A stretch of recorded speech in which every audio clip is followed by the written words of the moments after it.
At 70 years old, I am tired and alone and desperately lonely. Over the years, there have been a few women. Nothing serious ever developed.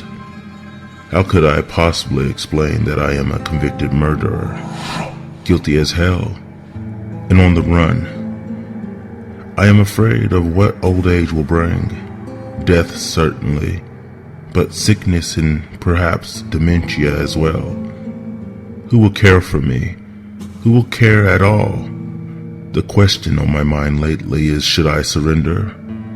I would go to jail for the rest of my life, or maybe even be executed, but I would no longer be alone and so afraid. I ran on a whim. There was no plan or grand design. The deputy turned his head and I took off, penniless, with no identification and wearing an orange jumpsuit. That was 31 years ago. I am still on the run, but at least I'm free. Sort of. Memories of the early days of my freedom are vague, but I stole and did worse to stay alive. One thing I had going for me was my trade as a carpenter. Early on, I hooked up with a handyman and learned his business, and to this day that is how I get by. With no identification or social security number, cash is definitely king. I get paid in cash, and I pay for absolutely everything in cash. I have never had a bank account, have never written a check or used an ATM card. After a few years, I had enough money to buy an old clunker. Since then, I moved up a bit and now drive a 10-year-old Jeep. With no driver license, I drive very carefully. Generally, I have lived in rooms and cheap apartments and, of course, I paid in cash. Fear brought me to the mountains of Wyoming. I now live in a shack I made myself in a remote section of a desolate mountain. The good news is that no one has any idea I'm here. The bad news is that a hunter, camper, or a hiker could discover me at any time. The one-room shack was built using trees from the forest. I have plenty of supplies to last the winter. My freezer is a box in the woods, stocked with meat kept frozen by the winter cold and ice. Canned fruit and vegetables make up the rest of my diet. Occasionally, I drive into the nearest town for supplies. Money is no problem. I have money saved and hidden in the forest. There is a gas generator that I use from time to time, but mostly I depend on lanterns for light and my fireplace for heat. Rugged? You bet. Moving back into a town is an option. My money would last me for a few years in town. Up here, it will last forever. At 71, I can still fix almost anything, but my days on roofs are over. So, that brings me back to the question of whether or not to surrender. Today, it was cold and it snowed a lot. Tonight, I have straight bourbon in hand and am standing on the front stoop of my shack. Nothing more than a big rock, really. My clothes are warm and the bourbon warms my insides. The forest starts about 20 or 30 yards from my front door and becomes dense quickly. My Jeep is snowbound at the moment, sitting next to the shack. I start it every day to keep the battery charged. That nearby town is not so near on foot. There are creatures in the forest, large and small. I have seen a couple of bears and the wolves howl someplace nearby. Tonight, the wind has drowned out the sounds of the forest. The view from the stoop is almost black with large white flakes horizontal in the wind. Are there human souls in that black expanse? I wonder. Souls lost in the mountains, given up for dead by family and friends perhaps. Souls that endlessly wander the mountain searching for a way out. Nonsense. My head tells me. but my fear and my loneliness conjure up childish ideas. I find myself thinking of that night so long ago, thinking of the rage and the blood in her screams. And I remember policemen in handcuffs in a courtroom with a jury of my peers. Guilty! Of course I was. Of course I am. What a relief it would be to walk into a police station, tell them my real name, and go to jail where it is warm, and there will be at least a guard to talk to. So, have I decided? No, not yet, but I'm thinking about it, standing on my stoop in the blowing snow and drinking bourbon. Out near the edge of the forest, I catch a glimpse of white. Blowing snow? It must be. Nothing else would be out tonight, unless it is a lost soul. Again, my head says nonsense. But there it is again. I look and look, but my eyes won't focus on an object. Just a bit of white. Solid. Can't be. There are no white animals in the forest. A person? Ridiculous. A person would freeze in minutes. Am I drunk on a single bourbon? A lost soul? Nonsense. I stare at the woods for a long time. The white does not reappear. Finally, I am cold and step inside. I toss another log on the fire and sit in my chair facing the window and look towards the forest. I don't think sleep will come easily tonight. Yes, I am afraid most of the time, but not of the dark. Not of a lost soul. Carefully, my eyes scan the darkness, but the only white I see is the blowing snow. I guess I fell asleep in my chair, because when I looked out the window, the snow had stopped, and the wind had lessened. A bright moon now lit the distance between the shack and the forest. My wristwatch read 4 o'clock. A wolf howled. A lost soul appeared and dissolved into the forest. My scream reminded me of then. When the sun came up, I dressed in my outdoor gear and walked towards the forest. What was I expecting? To see the lost soul again? Really? Footprints? After all that blowing snow? So had I seen an actual human being and not a lost soul? My head really wanted to believe that. Was a hunter lost? If so, why didn't he approach the shack? So my head told me, no. What I saw could not have been a person. Impossible. But so is a lost soul. Okay, I can say it. A ghost. Whatever it was, there was no sign of anyone or anything this morning. Weeks passed and no ghost appeared, and neither did a lost hunter. I had hiked the trail back to the access road and found no sign of anyone had been there. My radio had no stories of anyone lost on the mountain. So, it had been just my imagination. Thank goodness. That evening I was foraging for firewood in the forest. I was about 20 yards in, but I could catch an occasional glimpse of my shack. And there it was again. White against the dark wood of the cabin. Damn! The trees were in my way and I could not get a good look. By the time I reached the edge of the woods, the white had dissolved into what? Nothing. It was just gone.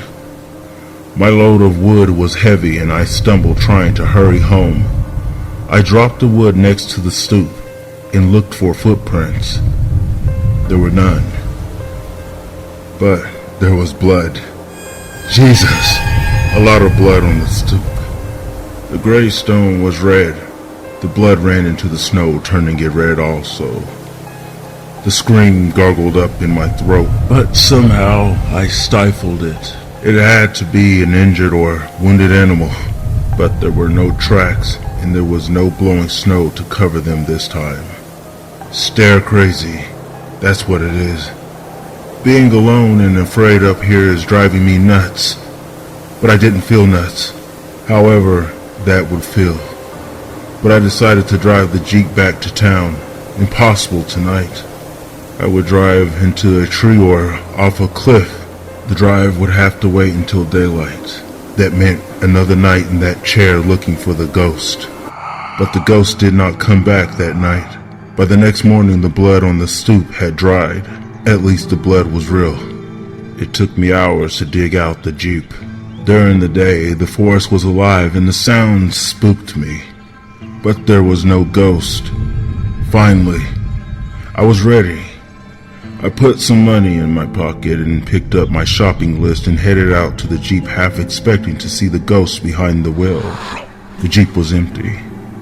I carefully pulled the Jeep onto the snowy trail through the woods towards the access road. I asked myself again whether I should surrender in town. No answer.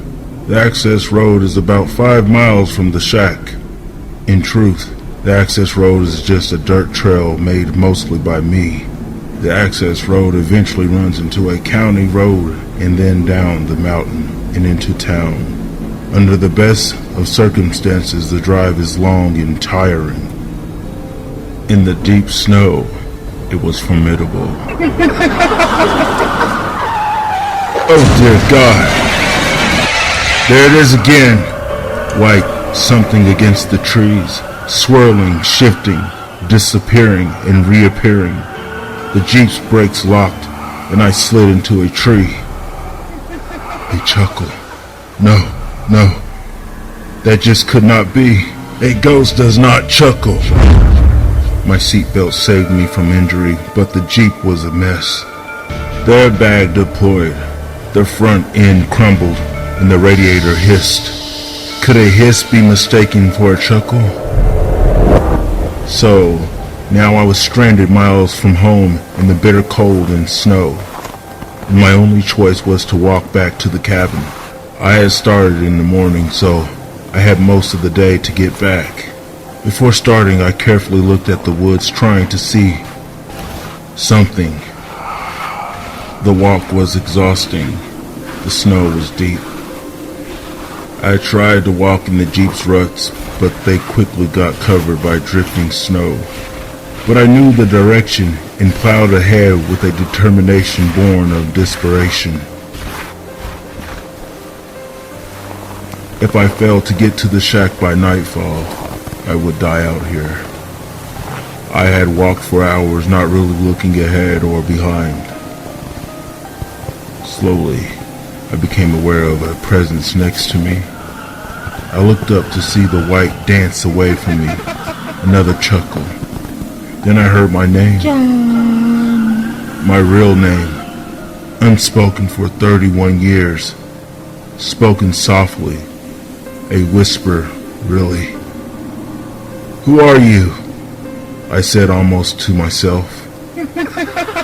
Another chuckle, and the white was gone. There was a warmth where there should have been none. Between my legs. Oh hell! I had pissed myself. The fear now took charge, and I ran until my legs cramped and my lungs froze.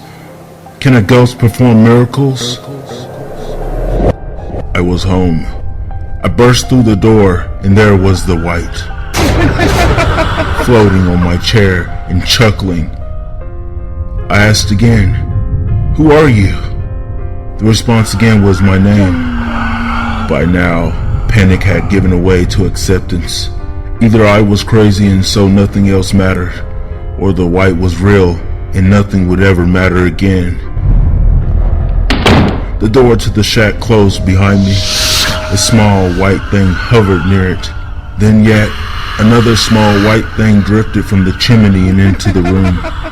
More chuckling. Me, I was laughing hysterically.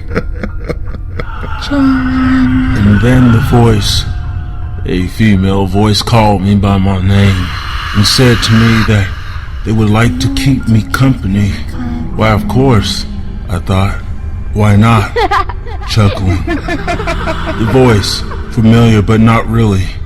Then the voice screamed, and I knew that scream. My wife as I killed her. Then the two small whites screamed. My children as I killed them. My dead family was here. Why? Revenge? Why now after so long? Do the dead sense the passing of time?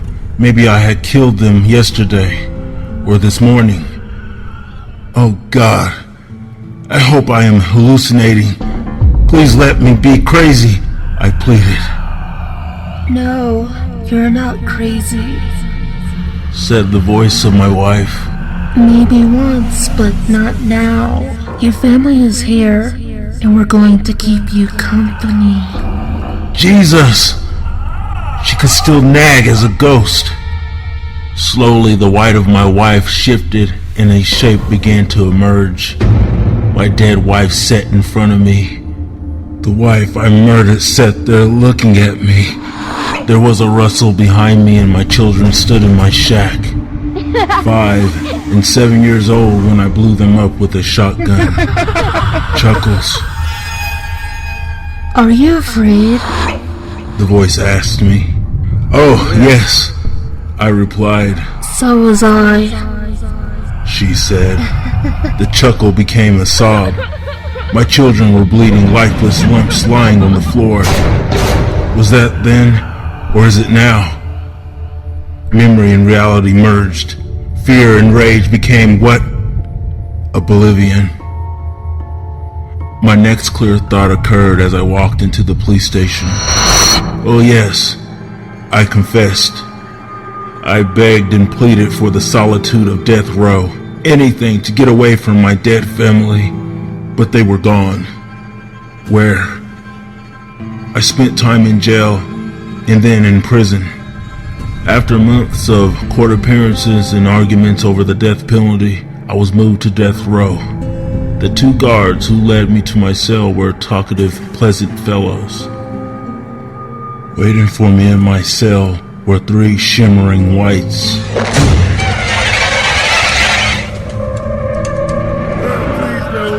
A large one and 2 small ones. The guards were astounded when they had to drag me the last few yards to the cell. I was howling and dragging my feet. Please, no, no! Chuckles.